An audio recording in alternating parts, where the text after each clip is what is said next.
Hello, everyone. Hello, everyone. This is Doug Wilkerson with Saturday Night Live Life Recovery Ministry here in Joplin. We're live here in our meeting here at the church down in the basement, coming off the alley.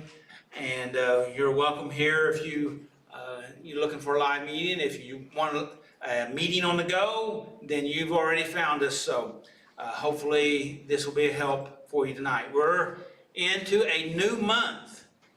This is the fifth month, so that means we're in the fifth step. So we're in step 5. Step 5 is we admit to God, ourselves, and another human being the exact nature of our wrongs. Right, our wrongs. And I'm going to be talking about that last part of that step, but Rick's going to be talking about the whole step. He's got some insight on that, and Willie's going to give us some big reflection on the step. This will be his first reflection, so he's debuting in the reflection. He did the step last week, so anyway. Tommy, if you're down there in the O show, I hope you're getting better. And everybody else out there, we just had prayer, and we just prayed for God's touch on all the different individuals and families. So, and particularly those that are struggling, having a hard time, whether it's in recovery or in whatever manner. So tonight we're going to be talking about feelings of shame. This is always a interesting topic, and I'm interested in hearing what wisdom and insight and pearls of knowledge that Rick's going to be giving with us tonight. And so, you know, we've all have experiences. We've all lived life. We all have insight. And we should really share those things that we've obtained in our journey. So anyway, we'll be doing that tonight. And let's see, Rick's going to be doing that. Willie, okay, I think I've already shared all that. A couple of quotes. This quote has been coming up in my head pretty often here lately, and this is Spinoza. And everyone here in the room should know this quote, or at least have heard it. But if you hadn't, let me know, and I'd just be interested. So anyway, Spinoza said this. He says, emotion, which is suffering, ceases to be suffering as soon as we form a clear and precise picture of it. What do you think about that? Shall I read that again? Yeah. Okay. This is Spinoza. He said, emotion, comma, which is suffering, comma. That always gets people's attention, just that part of the quote. Ceases to be suffering as soon as we form a clear and precise picture of it. One more time. One more time. Emotion, which is suffering, ceases to be suffering as soon as we form a clear and precise picture of it. You want me to talk about it for a second? Well, let's start at the end of it. That is so, can be so helpful. Oftentimes we want to bury our head, we want to avoid, we want to deny, we want to look away. We don't want to address what's going on in our life. Isn't that the truth? Yep. Hello? Yep. And so we have to become aware, and then we have to deal with it.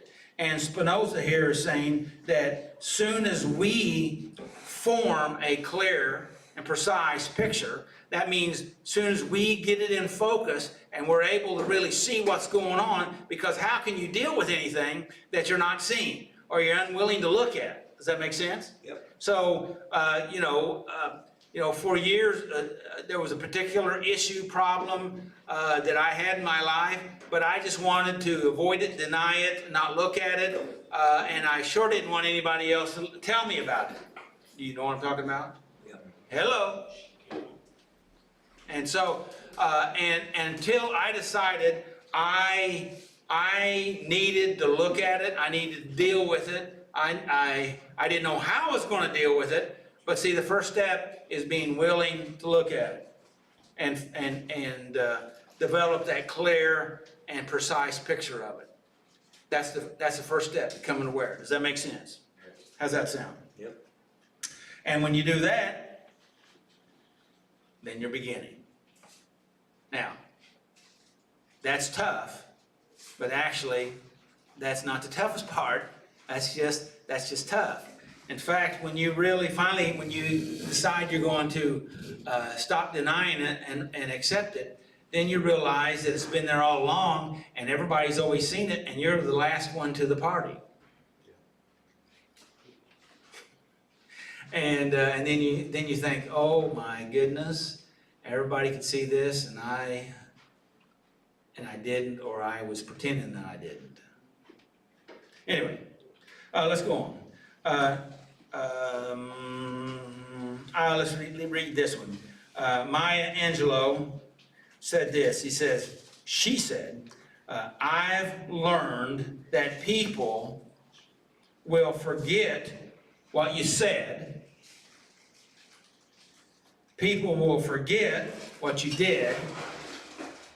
People will never forget how you made them feel. And that is so true. That is so true. Because our emotive feelings go into our nervous system, and it comes back pretty quick. We're able to pull up that part of our memory easier if we had a good, strong memory. Now, a lot of us, I don't know a lot of us, it seems like to me I'm able to pull up the negative ones faster and better than the positive ones. I don't know about you guys, but that's been my pattern. Okay. And I kind of like this one. Let's see. I don't have the name down here. I can't remember his name. I'm looking for it, but I don't have it. But anyway, this gentleman said this. He says, "Victims love entertainment, and leaders love education." That's a pretty deep one if you'll stop and think about it. Yep. Sure. Victims love entertainment, and leaders love education.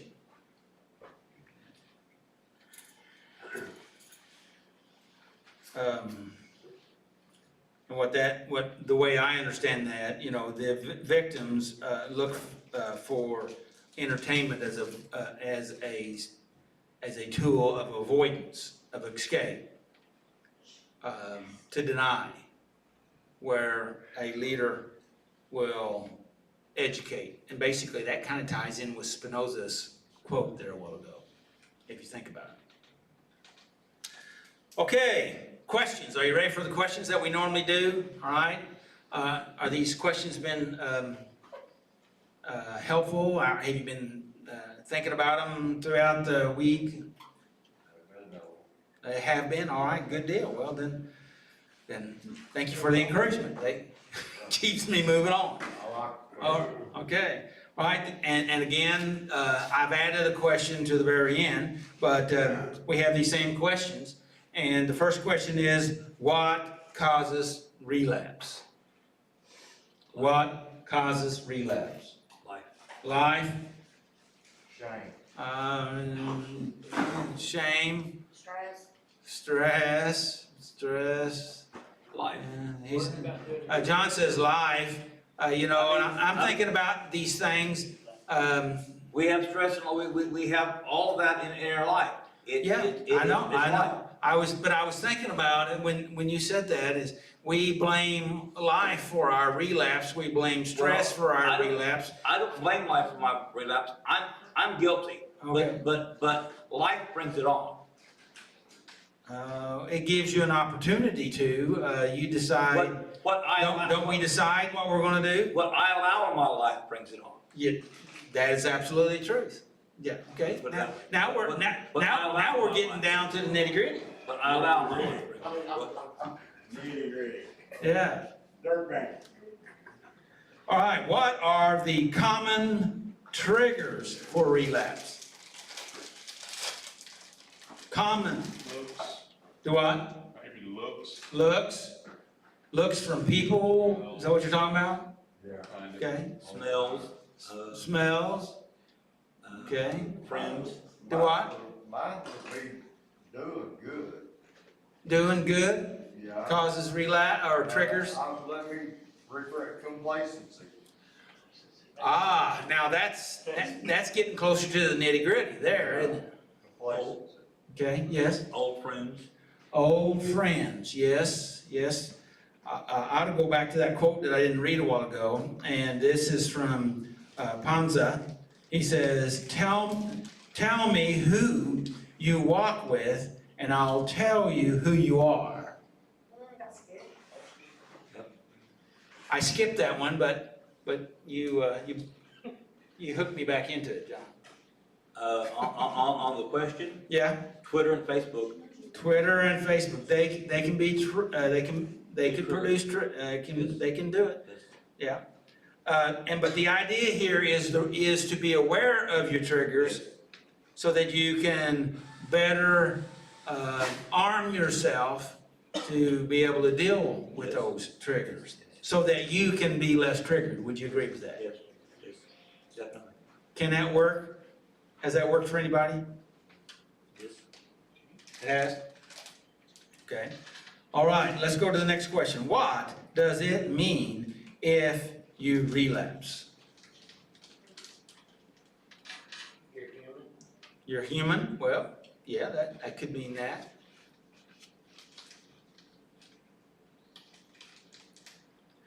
Well, I think the main, I think the bottom line, if you don't mind me, just go ahead and jump in here because the room went quiet. To me, what that means is a lack of self-care and a lack of education, learning, growing, developing, and which all that is self-care, right? Yeah. That's not all that self-care is, but that is definitely in the self-care area. Because if you don't take care of yourself, if you don't learn, grow, develop, be curious, recognize your triggers, be responsive to what you have learned, and being aware when you are triggered so that you can deal with it, then you're going to have a relapse. Yeah. Why do people relapse when things go good? You jumped ahead and I think already kind of talked about that one, maybe.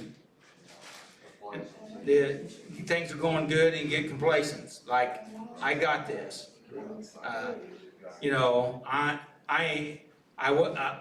I was shot full of holes and now I'm bulletproof. Right. Then you stop doing the things that got you where you was at. You stop going to your meetings and you stop working your program, doing steps and stuff like that. Which is all self-care. Yeah, it's all self-care. And you start seeing your old friends. And there you go. I'm just Bam. saying. Yeah, you're right. You start seeing your old friends. Why? Because I can handle it now. Oh, yeah? How did it work out last time? It got me here. Okay. All right, let's see. Will I always be in danger of relapse? Yes. Yes. As long as I'm reading. Doesn't mean you have to relapse, No. but if you don't pay attention to those warning signs, which at the end of the meeting I'll be going, tonight I just decided I'm going to go over all the warning signs out of the 3 areas of relapse, and then I wanted to talk about one thing. Let's see, I can't even remember what it is right now. Let's see. The 3 strategies for mental relapse prevention. So hopefully I get to that tonight. So, all right, last question, and that is the question I inserted last week. Why or what started you on your addictive path? Why or what started you on your addictive path? You know, if we are able to know that, if we, you know, it's like everybody says, you know, if you just keep dealing with the symptoms of a problem, then you never ever deal with the problem. You go to the root. So if you look at the causation, what was the beginning, at least that gives you an idea, some things you may need to deal with. What do you think? Yeah. How's that? Yeah. Anybody have anything? I'll read the question again, then I'll give an opportunity for a response if there is any.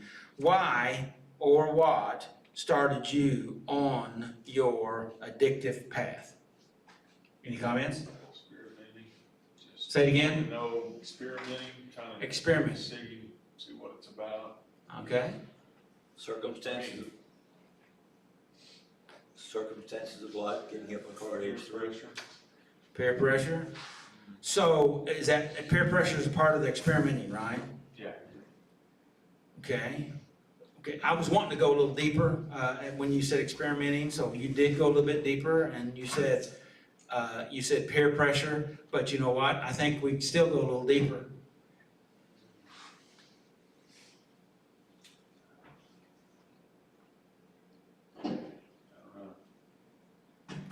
I know. Why do I know? You don't.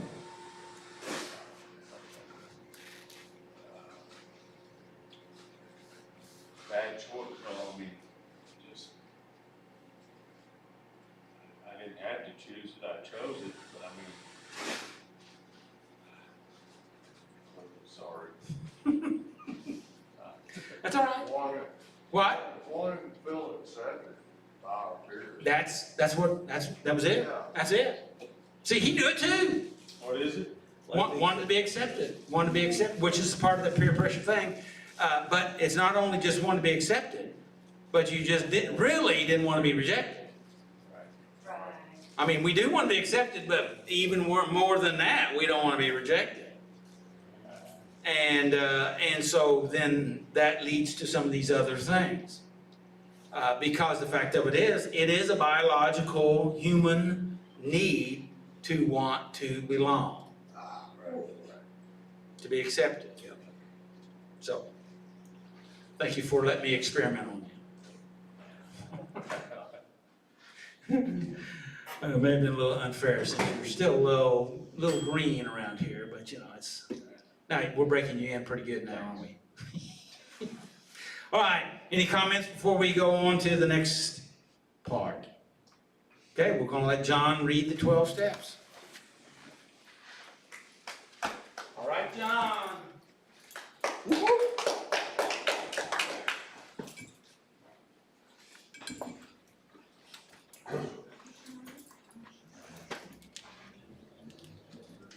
Where are the steps?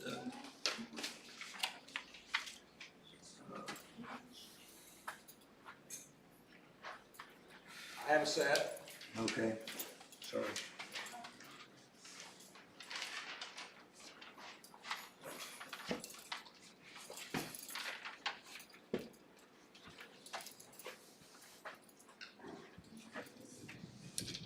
Step 1, we admit that we're powerless over our problems and that our lives have become unmanageable. Step 2, we came to believe that a power greater than ourselves could restore us to sanity. Step 3, we made a decision to turn our wills and our lives over to the care of God. Step 4, we made a searching and fearless moral inventory of ourselves. Step 5, we admitted to God, to ourselves, and to another human being the exact nature of our wrongs. Step 6, we were entirely ready to have God remove these defects of character. Step 7, we humbly asked God to remove our shortcomings.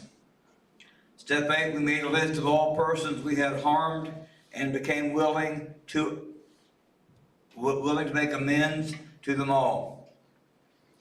Step 9, we made direct amends to such people wherever possible, except when to do so would injure them or others. Step 10, we continued to take personal inventory, and when we were wrong, promptly admitted it.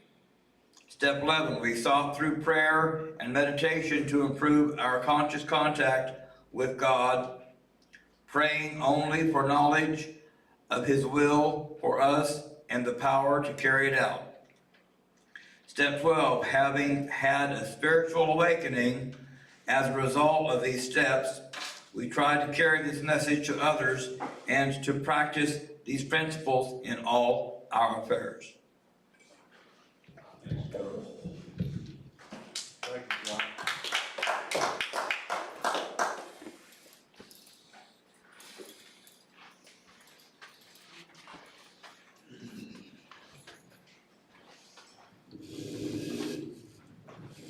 Everybody doing all right tonight? I hope. All right, we are on step 5. We admitted to God and to ourselves and to other human beings the exact nature of our wrong. And I chose tonight feelings of shame. And I chose that because that's something that I've dealt with for the biggest part of my life. I've always heard that there's a difference between guilt and shame. Guilt says I've done something bad, and shame says I am bad. And like I said, I felt that way about myself for the biggest part of my life, and it's caused me to relapse many times. But anyway, I'm not going to read this whole thing here because of the time, but I'm going to read a paragraph right here first to this because it kind of caught my attention. It says, as Christians, we can recognize that step 5 comes from the ancient church discipline of confession. James 5:16 says, confess your sins to each other so that you may be healed. We were not meant to keep secrets, even about our most shameful acts. God calls us to be connected, to bear one another's burdens, excuse me, and to open the eyes of our hearts. Addiction is in opposition to God's design because it thrives on secrets, sneaking and hiding drinks, hits, or partners. God, I know that feeling. I've done that so much. Our first reaction to admitting to God, to ourselves, and to another human being is defenseless and fear. We may decide that since we can see our own faults through the 4-step inventory, and God knows it anyway, we don't have to be vulnerable to another person, meaning we don't have to, we can just keep it, our shame, keep it all a secret, and that's not good. I mean, you need to find somebody that you can share that with and get it out in the open. I'm gonna go to the Bible verse here, which is John 8:3-11. I'll find it here. 8 through what now? 3, 8? 3 to I'm just gonna go on through 11. Excuse me. Jesus returned to the Mount Olives, but early the next morning, he went back again at the temple. A crowd soon gathered, and he sat down and taught them. As he was speaking, the teachers of religious law and the Pharisees brought a woman who had been caught in the act of adultery. They put her in front of the crowd. Teacher, they said to Jesus, this woman was caught in the act of adultery. The law of Moses says to stone her. What do you say? They were trying to trap him into saying something they could use against him. But Jesus stooped down and wrote in the dust.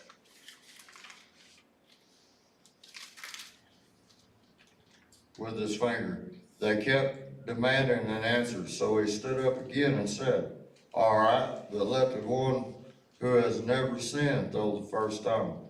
Then he stooped down again and wrote in the dust. When the accusers heard this, they slipped away one by one, beginning with the oldest, only until Jesus was left in the middle of the crowd with the woman. Then Jesus stood up again and said to the woman, "Where are your accusers? Didn't even one of them condemn you?" "No, Lord," she said. Her accusers were trying to shame her and, give her that guilt and everything. And when Jesus rolled in the dust and what he did, I mean, this is just my feeling. He opened the eyes of the teachers and everything, and they realized that they had stuff in them too that they was hiding. I mean, that's just my feelings about it. And of course, I always read this side note here. Excuse me. Shame has kept many of us in hiding. It sure has me. The thought of admitting our sins and revealing ourselves to other human beings stirs up feelings of shame and the fear of being exposed in public. The teachers of religious law and the Pharisees brought a woman who had been caught in the act of adultery. They put her in front of the crowd. "Teacher," they said to Jesus, "the law of Moses said to stone her. What would you say?" Jesus stooped down and wrote in the dust with his finger. They kept demanding answers, so he stood up again and said, "All right, but let the one who has never sinned throw the first stone." Then he stooped down again and wrote in the dust. When the accusers heard this, they slipped away one by one, until only Jesus was left in the middle of the crowd with the woman. Many of us believe that it was Jesus writing in the dust that caused the accusers to leave. Perhaps he was listing the secret sins of the Jewish leaders. If this is true, it gives us a beautiful picture of the kind of person Jesus is. A person to whom we can safely expose our secrets. Our confessor needs to be someone who is not surprised by sin and will not be waiting to condemn us. Such a person needs to take a private note of our wrongs, writing them in soft dust, not etching them in stone and posting them in public.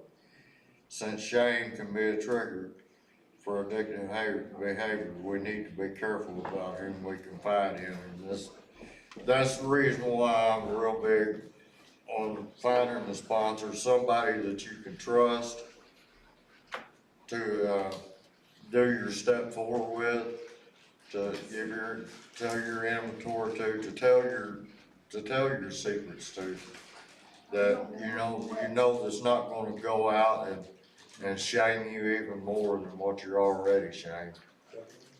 So to me that's very important, to find that right person. Okay, I'll go on to the questions here.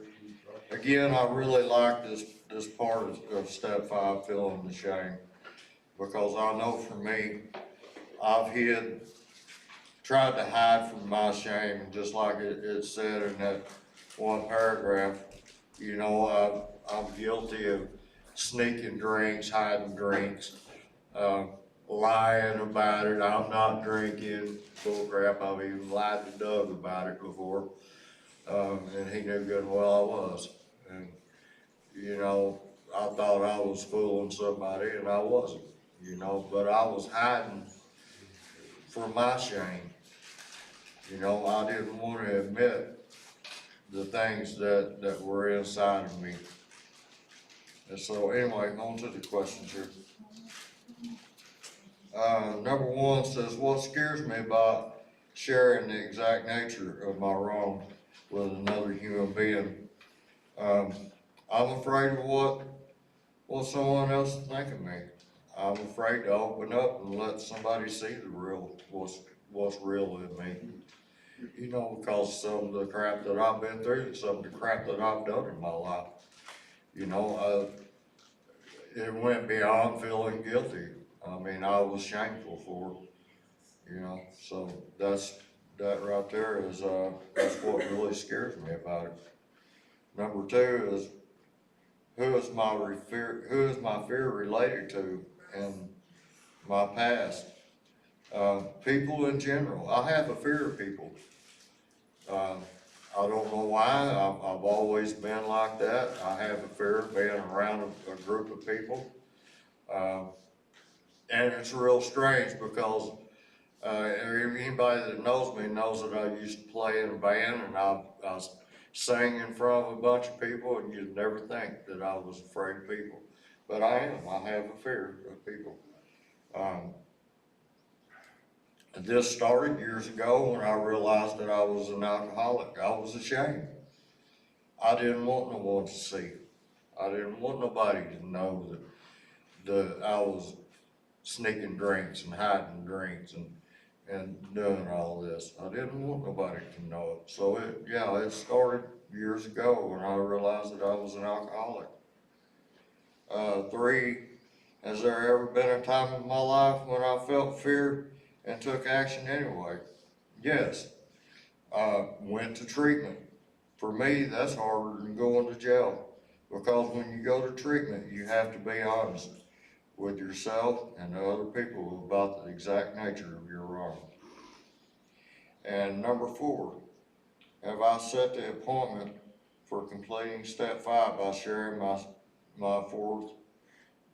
step 4 inventory, my commitment to myself? I haven't as of yet, because I haven't found the right person to share this with. When I find the right person to share this with, someone that I can trust to be my sponsor, or somebody I can trust to confide in, I will. So, as of yet, I haven't been able to set a date and a time. But, anyway, shame is a big cause of a lot of relapses. And if you can find someone to share your step 5 with, your step 4 with, your step 5 with, it's really crucial that you do it, because if you hold in that shame, eventually it's gonna get you, and you're gonna go backwards. You're gonna relapse. I know it's happened to me so many times. So anyway, that's all I have. Thank you for letting me share. Thank you, Rick. Thank you, Rick. You're welcome. That was good.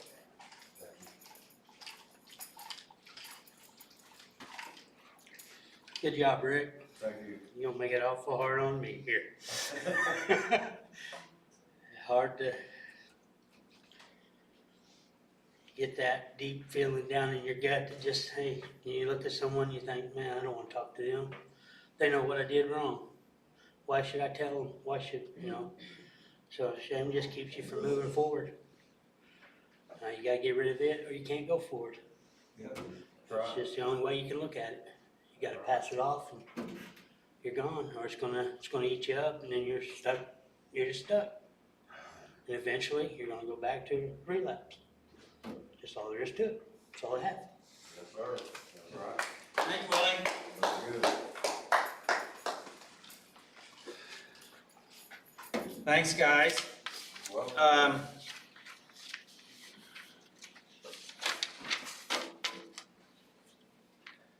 Well, I noticed, Rick, you didn't ask if anybody, particularly me, if I had any questions. oh, you got any questions? Sorry. I had several. Well, go ahead and ask me. Are you sure? Yeah, go ahead. Well, I know I had several, but this is the only one that is, seems to be the only one in the forefront of my mind right now. And that is, you indicated at the end of your step that it's very important to, in step 5, to deal with this stuff and share your inventory with, to process your life. That is very important to go forward. Correct? Correct. That was a setup comment, by the way.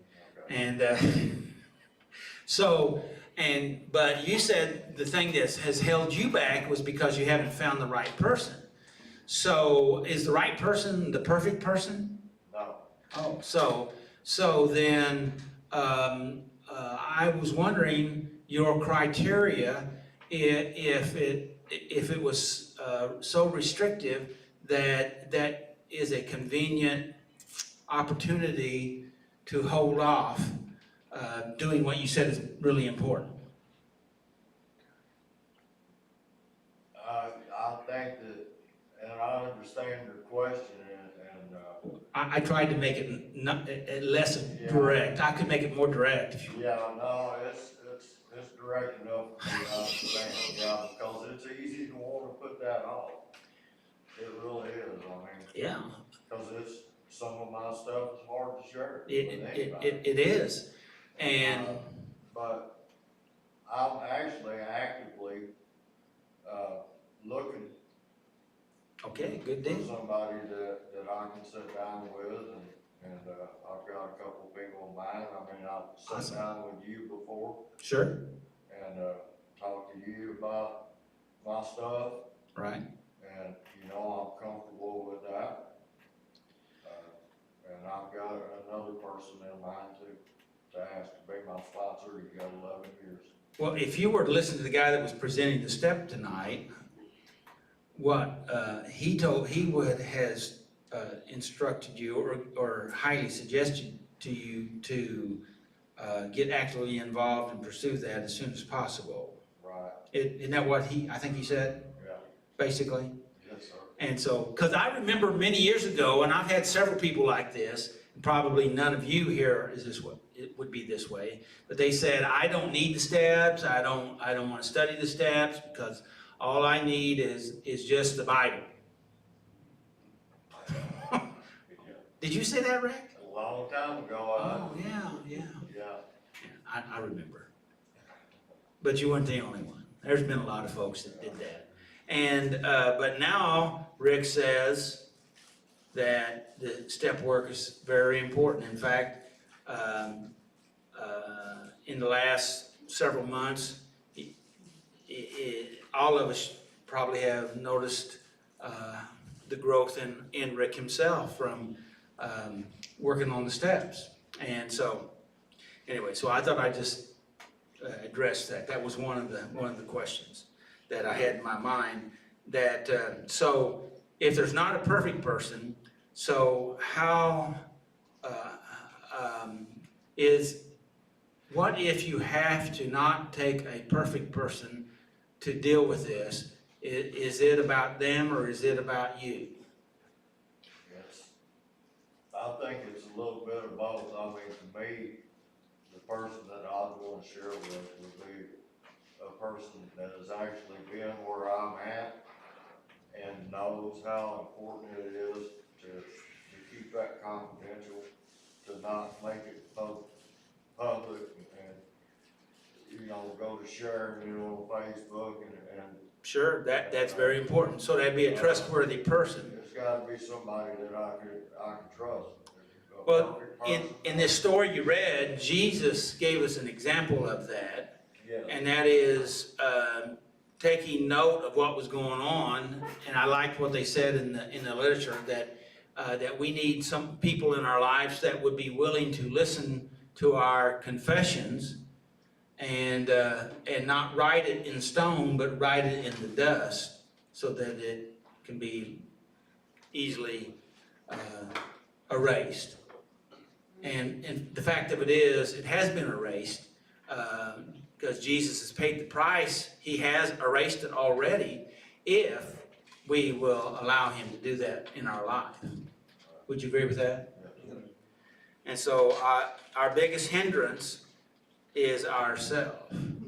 And so, and We are our worst enemy. it's kind of interesting how people evolve. Have you noticed this? And I'm sure that all of you have. They, when they first start having this recovery, internal recovery, they don't want to share anything with anybody, but give them a little bit of time and that they've processed this and they start sharing it, and the next thing you know, they're putting it on Facebook. about themselves. Yeah. Am I telling the truth? All right. So I wonder what that all means.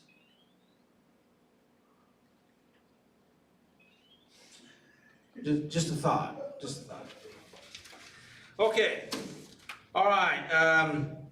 One of the things I wanted to hit in this that really kind of jumped out at me a little extra strong as I studied it, and I mentioned it earlier, was the comment about the exact nature of our wrong.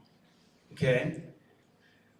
Does anybody want to offer up their thoughts, what they think might be the exact nature of your wrong?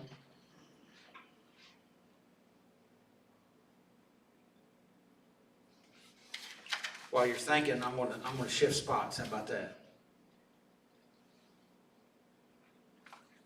The nature, Do what? the nature of the The exact nature of your wrong. That's what's hit me too, is the nature of our own. The nature of your wrong. Yes. The nature. Yes. Yes. That's Right there. yes. The nature. What do you think that means? What started it, what caused it. Could be. I'd say that would be a part of it for sure. Go ahead. Isn't that like our learning? Like what we learned as a kid? Like how we were taught as a kid? Well, it very well can be. How about if I use a different word? Temperament. Explain what temperament means. Temperament would, you talk about people that they have a certain type of temperament. They have a good temperament. They have a bad temperament. They have a hot temperament, right? It's a certain form of expression of themselves or behavior that would be their temperament. How about mood? Mood, yeah. Mood being we say they're moody, mood swings, okay? How about traits? How about that word? Traits. Traits, like that's their trait, or kind of like behavior. Right? That's their trait. Or here's an old, this reaches back a ways, and particularly, it's probably used more often with African Americans, and that is where they talk about people's ways, right? But the scripture refers to ways all the time. Your way or your ways, which would be nature, trait, behavior, temperament, mood. Okay, let's see. I think I have a definition in here about nature. This is out of the Merriam-Webster.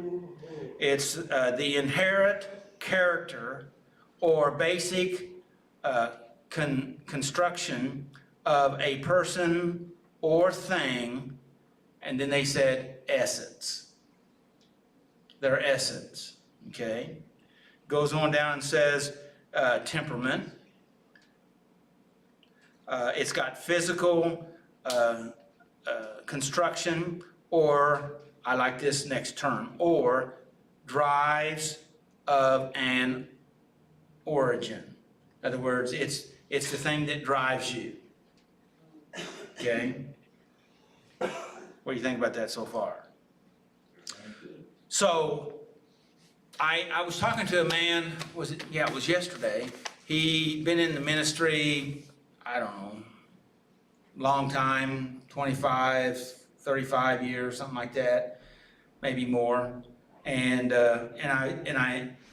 so they just asked me what I was doing. And I said, well, I was preparing for tonight, and I was studying about this, and I was studying about the exact nature of our wrongs. And they made a truthful statement, but I feel like it was just still a surface statement. Are you interested in the statement? Well, they said, yeah, you know, our nature is a sinful nature. This is, you know, it's sinful. We're just sinful nature.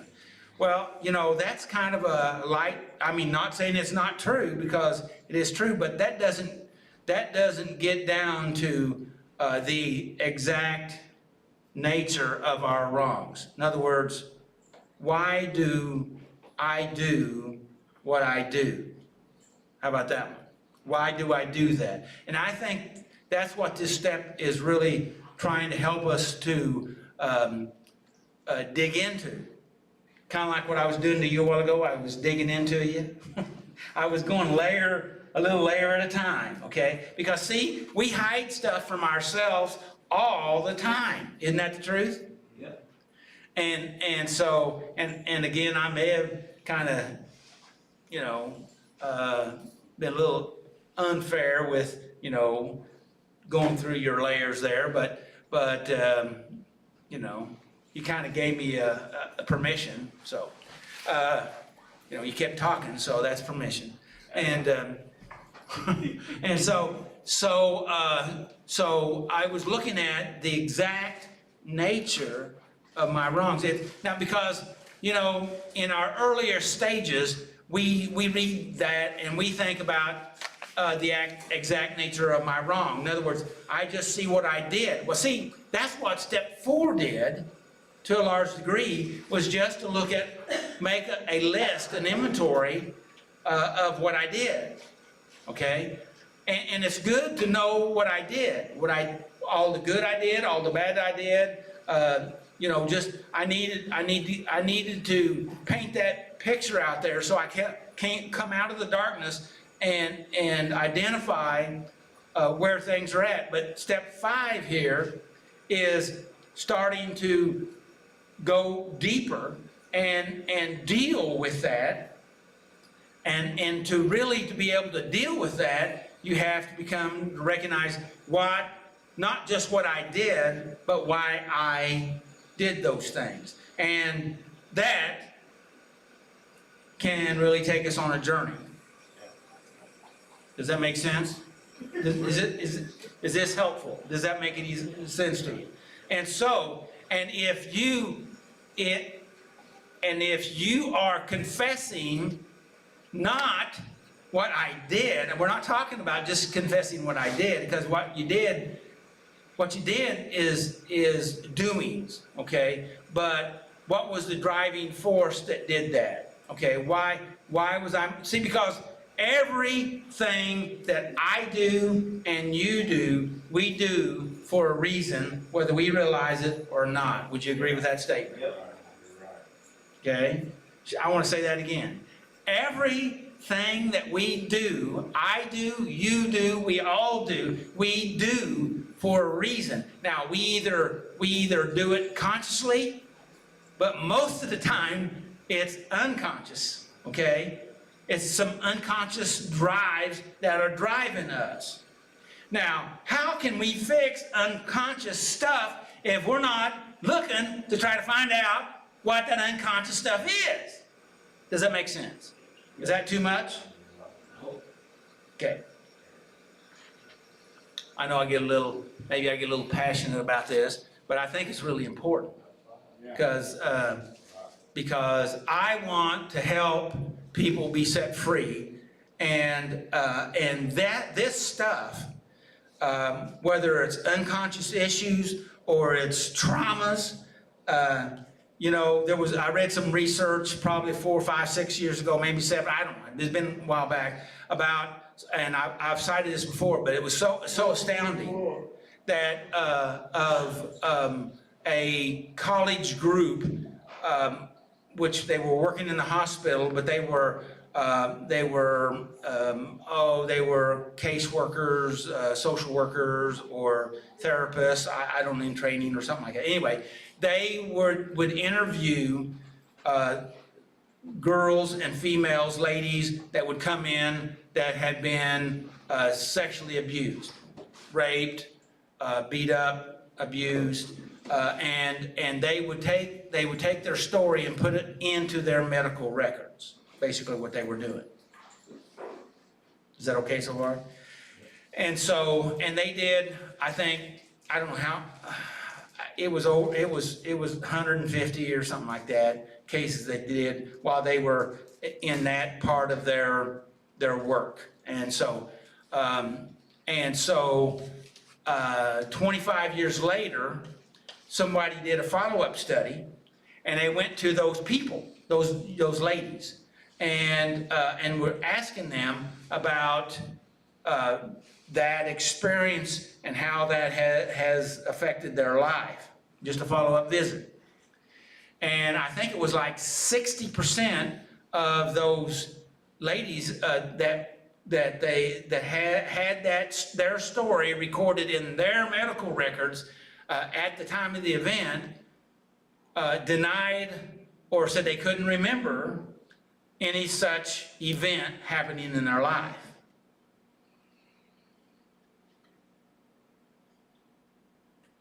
And some of those finally were able to come. They weren't trying to force them to remember. They were just following up. And some of them did remember, but a lot of those did not remember or could not remember and totally denied that anything ever happened. And the doctor that was reporting on this, and actually this was Dr. Dan Allinger, he has an institute in Seattle, Washington. He said that these folks had such a strong mental block that they could totally block out that trauma in their life for various different reasons. One is because they wanted to disappear, so it disappeared. Now, just because it disappeared out of their life didn't mean that it didn't affect their life. Just because they weren't aware of it didn't mean that they weren't being emotionally pushed around by it. Does that make sense? Again, that would be in the unconscious realm. Does that make sense? Because particularly traumas, all traumas, according to neuroscience, all traumas affect or damage the brain. And so it affects how you're able to think. That's what that means. It interrupts your natural ability to flow in your thought pattern that you have. And so it alters you and it changes you. And that's the reason why it's so important to have mental, emotional, spiritual, because your nervous system knows, okay, what's going on inside, even though you may not cognitively know. I know that may not make sense, but that's what the research says. You know, how many times have different folks talk to me about they have body responses to certain events and they don't know why, and oftentimes they call that body memories because your body responds and you don't know why, and you think you're going crazy. That happens. So anyway, that's the exact nature of our wrong. I think is deeper than just a laundry list of stuff that I did wrong. It's way more important than that. And Gabor Mata says it this way, particularly about substance abuse. He says, and he lectures on this, has been for many years. I really like his focus. He says, don't tell me about your addiction, tell me about your pain. Because he says all people have pain. He says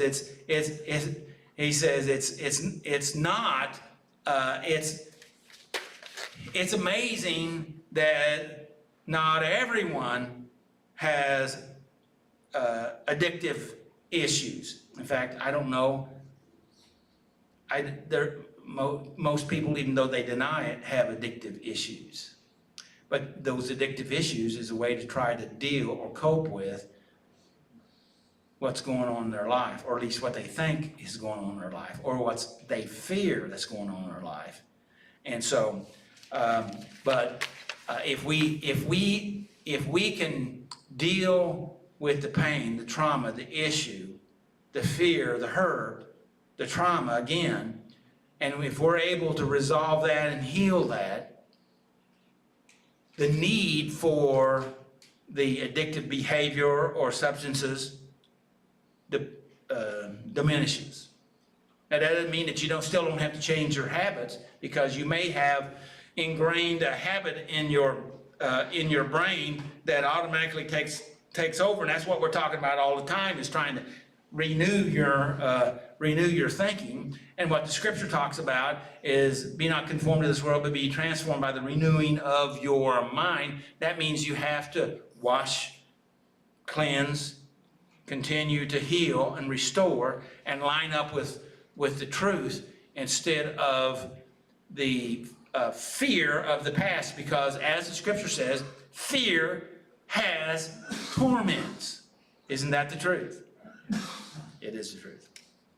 So what we need to do is we need to come to the place that we look at the exact nature of our wrongs. We start to look at that, and confessing or talking or communicating to, number one, God. Okay. Let's see. I want to make sure that I have this correct. Admit to God. Yes, I did. God, yourself, and one other human being. Sometimes we'll talk to God about stuff that we won't even get real with ourselves in, but it's the beginning of the path. If you get, it's after you've talked to God, and I don't know, maybe it's the unconscious fear that, well, if God doesn't kill me, then I got a chance to go to the next step. Maybe I don't know, but we talk to God. We get serious with ourselves. It's kind of like levels, depths, and then that human being. And the reason why we do the human being is because there is a tremendous power in being listened to, in being heard. Okay? And it's so important. There is I'm trying to think of the doctor that I listened to. He was a psychiatrist. He was in charge of the Christian Psychiatric Association. This has probably been 15 plus years ago. He said that if Christians would just listen to each other, that would put his business out of work. Because there's a healing force in just listening to one another. And that listening is being non-judgmental, open, accepting, and willing to hear without judgment, of course. So that's my rant on exact nature of our wrong. Any thoughts or questions on that? Anybody want to straighten me out on my? Okay. Hopefully that can be helpful for you. Okay, let's. I'm going to touch pretty quickly here back on our topic. This is the 8th week on relapse prevention and relapse prevention. There are the 3 different stages of relapse. How many stages are there? 3. Okay. And the first one is emotional relapse, mental relapse, and physical relapse. Emotional relapse is where you can things start happening and you may not even think about using or acting out, but you're in that place. Okay, here are some of the signs, signals. All right, these are like lights, stoplights, traffic lights, warning signals that we need to recognize, okay? Here are the signals, all right? This is in the emotional relapse. Anxiety, sadness, emptiness, depression, mood swings, anger, being defensive. Did I mention being defensive? Yeah. Guilty. I think shame should be in this list, but I don't see it. A low self-esteem and easy irritability. So if some of these symptoms or these signs are happening to you, then you may be in the middle of a emotional relapse. Did you say irritability? Irritability, okay, which is basically a little lower anger than anger, but it's not as high as rage or wrath, if you want to use the scriptural terminology. And that the way that you resolve these things are by taking inventory, okay? We look at ourselves, we check ourselves in the morning, we check ourselves at night, check ourselves at lunchtime, and it's like, how am I doing? What am I feeling? What am I thinking? Am I doing, what have I done good? What have I done bad? You can do it in 30 seconds. You're scanning, you're looking, but the thing of it is, if you've messed up, it jumps up pretty quick. You don't need a whole 30 seconds to find it, most of the time. Right? Okay, so, and that inventory is self-care, so if you have poor self-care, they had a secondary list, I'm gonna hit that, and that is isolating. Did I mention isolating? Okay, isolating. Not going to meetings, not exercising. Exercising is so important. It helps you. In fact, they say it's better than taking Prozac, okay? All right? Poor eating or eating irregularly. Some people are more affected by not eating than others. And the fact of it is, oftentimes it can affect you cognitively. Because because your brain uses a lot of energy out of your body, whether you realize it or not. And if it doesn't have the nutrition, then it can't function correctly. So if it's starving, then you are negatively affecting you in your intelligent level, but you're also affecting your entire body. Breaking your sober routine is a breakdown in poor self-care. Breaking your sober routine. In other words, I can do something different now, right? Kind of what we was talking about. The things that I was doing to help me get to where I'm at. I don't need to do it anymore. I've got this. But the fact of it is, you don't. Is anybody else warm? I've been warm for a while. Okay. All right. Hey, John, would you help us in that? Yeah. I don't know what happened, but I've been hot for a while, and I thought maybe it was just because I drank that hot tea real quick. But anyway, irregular sleep, lack of sleep, bottling up your emotions or stress. That means not taking care of yourself, right? Right. Okay. All right. Let's go to the next one and look at the signs. Okay, the signals, the flashing lights. All right. The first one is now we're going. If you don't take care of it emotionally, then that's going to go down into the mental area. Does that make sense? So you missed all those signs. So here you are again. Now the first sign is all the signs that was in the emotional one is also in the mental one. So we need to recognize, if you still got them, you need to deal with them. The trouble is, if you weren't dealing with them then, trouble. Yeah, you are, you're setting yourself up, you're on that slippery slope, okay? And it's because of lack of self-care. So that means you are even in worse shape now, Yep. okay? Because now you're mentally is getting involved here. And so you start having cravings of the substance or the behaviors or the activities, right? Hello? That's right. That's mental, because you hadn't taken care of the other level of the emotional.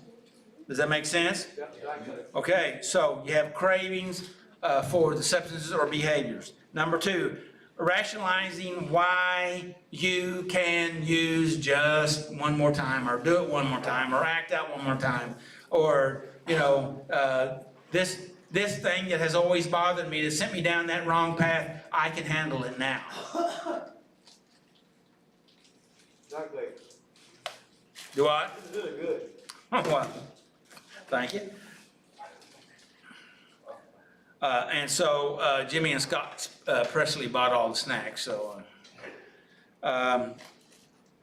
Okay, so next sign, signal, flashing light, warning sign, flashing lights, wanting to use substances, or thinking a lot about it, or acting out, or those behaviors, okay?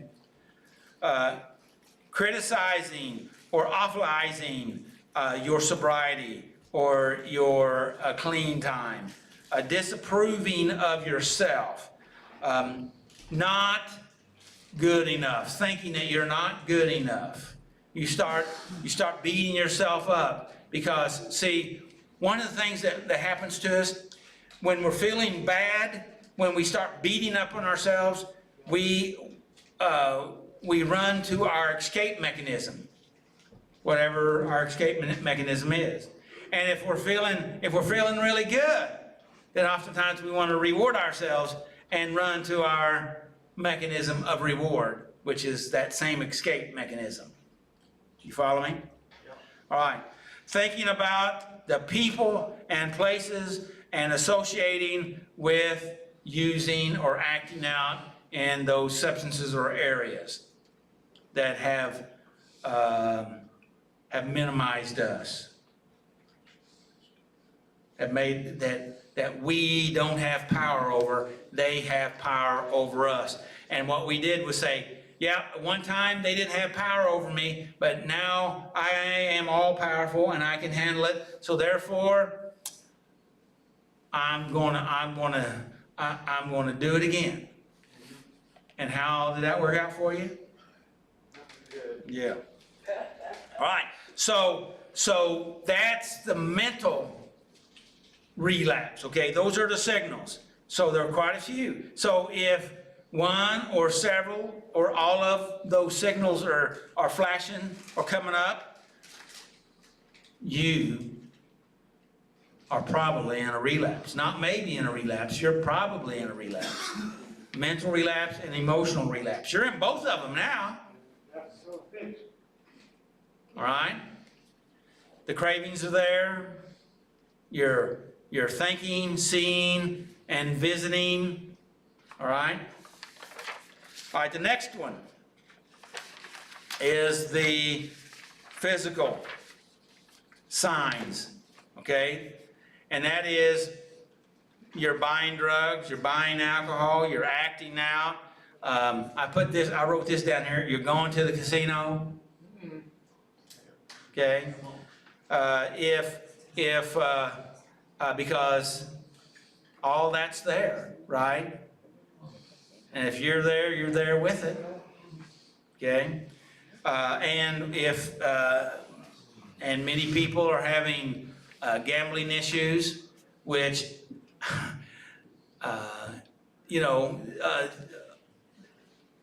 addictive behaviors can cluster up on us. And first we have one, and then we have multiples that show up and grab a hold of us. They kind of cluster up around us. And you get so overwhelmed that it's hard to know which one to fight. And you get so overwhelmed, you don't fight any of them. Is that too harsh? No. Okay, so, all right, so you're buying, seeking, acting out, going places where all of it is. You're driving somewhere with the intention to do all that. Okay? All right? I just want to go, The ball. yeah, I just want to,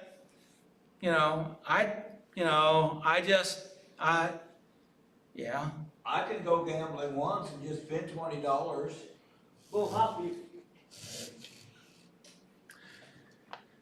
Well, I'm just, yeah, I know. I'm just throwing that out there. Yeah, you can, the thing of it is, our system, our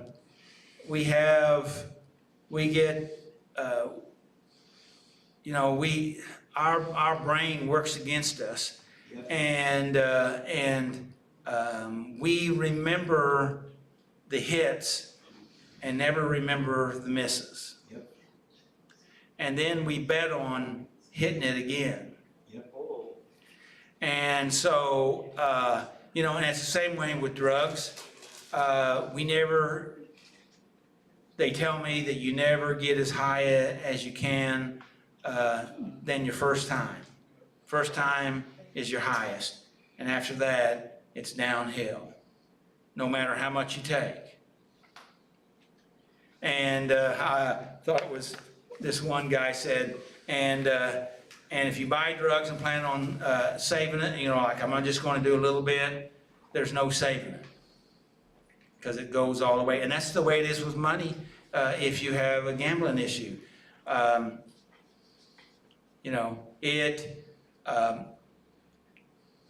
What was it I talked about a couple of weeks ago, that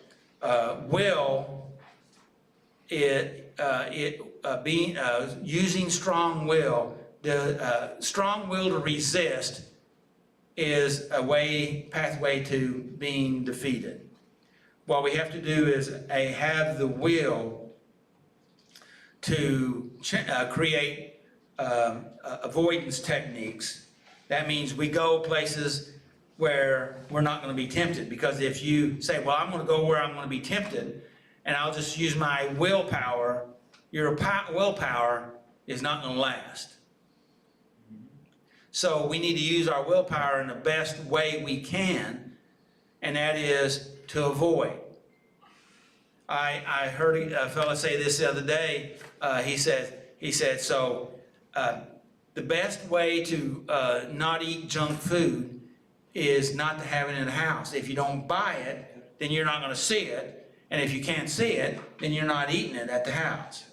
So it's easier to use your willpower in the grocery store and say, no, I'm not going to do that. Because you can have willpower to make that move. But if you have chocolate cake in the refrigerator, some people can't handle that.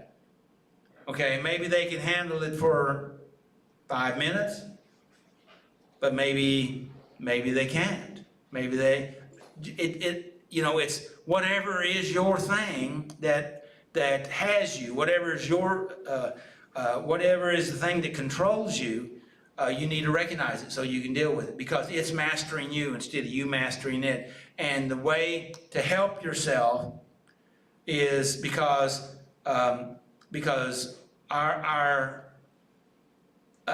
we need to use our willpower to help us to avoid, so that if we have that a healthy avoidance technique, in other words, I don't go to casino because I know I got a problem there.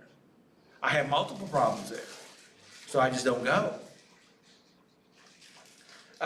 And somebody will say, well, you can drink water, you can, not right? You can just come and hang out with me, be my friend. I don't know if anybody's ever said that to you before, but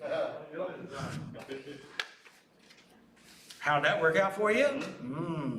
So anyway, let's push forward here. All right, so calling people who you know that can help you make the connection. Now, you know how we do it. We call, but we don't necessarily ask directly. We just kind of work around the edges. You know what I'm talking about? Yeah, work around the edges, but we know who we call, right? Yep. And if we find out they're not a source, then we start looking for people to help us to find out. Okay, and if that don't happen, then we will start driving, because our radar can pick up if we go around enough, right? Hello. I had a person here the other day said, I just went in to buy a soda in this convenience store. And I realized when I got in there, I was in the wrong place, in the wrong convenience store. Because they were being triggered. Not necessarily from what was there, but because when they used to go there before. Hello? And the fact of it is, if a place is a trigger, then you need to listen and pay attention, because you just had a warning sign. If you don't listen to your warning, you may only get one. I don't know. I don't know how many warnings you get. Do you know what I mean? You know what I mean? Do you know what I mean?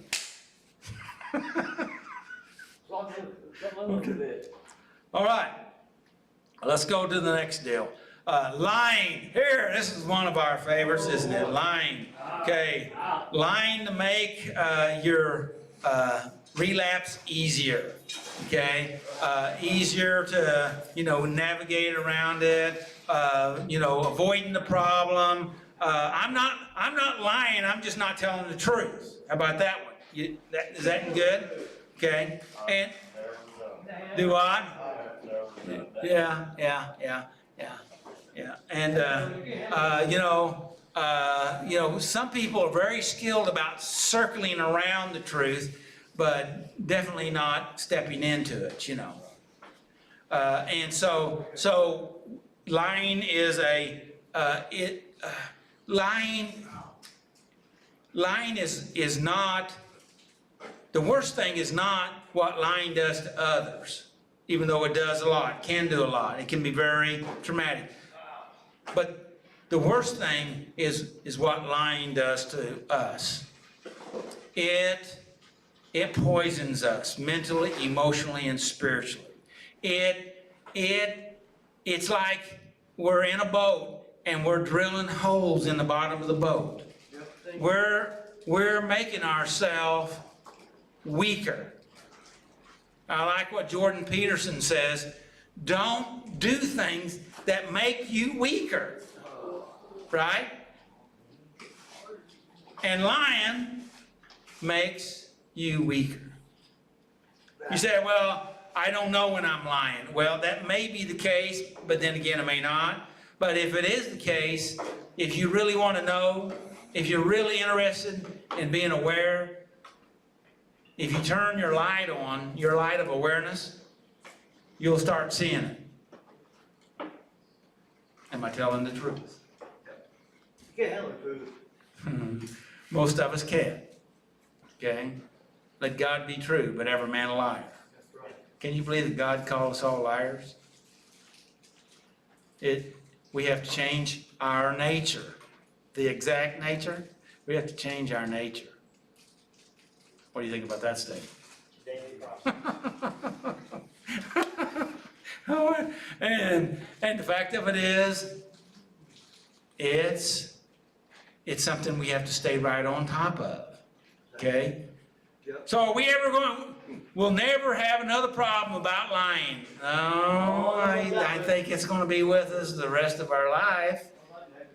Some of us, it may be more predominant than others, But the fact of it is, it's not how it affects others, even though that's very, very bad because it poisons relationships, but it's what it does to you. It weakens you mentally, emotionally, physically, and spiritually. It weakens you. I don't know, there is an experiment, we're not gonna do it tonight, but there is an experiment about